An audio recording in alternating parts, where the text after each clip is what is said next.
بہت سارے احباب یہ مسئلہ پوچھتے ہیں کہ آیا روزے میں انجیکشن لگانا کیسا ہے، آیا اس سے روزہ ٹوٹتا ہے یا نہیں؟ تو بھائی روزے میں انجیکشن لگوانا جائز ہے اور اس سے روزہ جو ہے وہ فاسد نہیں ہوگا۔ دوسری بات یہ ہے انجیکشن وغیرہ لگوانے سے خواہ کسی مرض کے لیے ہو یا طاقت کے لیے ہو روزہ فاسد نہ ہوگا، یعنی جس مرض کے لیے بھی آپ انجیکشن لگاتے ہو تو اس سے روزہ فاسد نہیں ہوگا۔ ہاں اس میں یہ ایک بات ہے، البتہ بلا ضرورت روزے کے احساس نہ ہونے کے واسطے اگر طاقت کا انجیکشن لگوایا تو اس میں کراہت ہے۔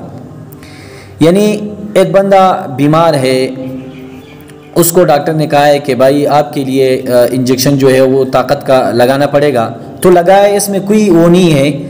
اگر کوئی بندہ بلا وجہ اس کا روزہ ہے اور وہ ویسے طاقت کا انجیکشن جو ہے وہ لگاتا ہے تو اس سے روزے میں کراہت ہوگی۔ انجیکشن اب اس میں بہت سارے لوگ وہ کرتے ہیں کہ بھائی گوشت میں نہ لگاؤ، رگوں میں لگاؤ، رگوں میں نہ لگاؤ، گوشت میں۔ تو اس میں یہ بات ہے انجیکشن خواہ گوشت میں لگائے یا رگوں میں، دونوں صورتوں میں روزہ فاسد نہیں ہوگا۔ اور انجیکشن میں مسامات کے ذریعے دوا بدن میں پہنچائی جاتی ہے، منفذ سے نہیں، اس لیے روزہ فاسد نہیں ہوگا۔ جیسے غسل کا اثر زہریلی جانور کے کاٹنے کا اثر بدن کے اندر صلاحیت نہیں کرتا، اور زہر کا اثر اکثر دماغ پر ہی اثر انداز ہو جاتا ہے۔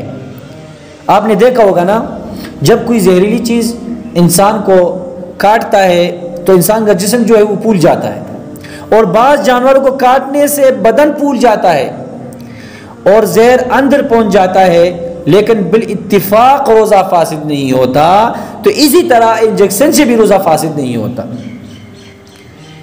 اور اگر جو بھی بیمار ہے اگر وہ رگوں میں انجیکشن لگاتا ہے تو تب بھی ٹھیک ہے، روزہ اس کا فاسد نہیں ہوگا، روزے میں کوئی کراہت نہیں ہوگی۔ اگر گوشت میں لگاتا ہے تب بھی روزے کو کچھ نہیں ہوگا۔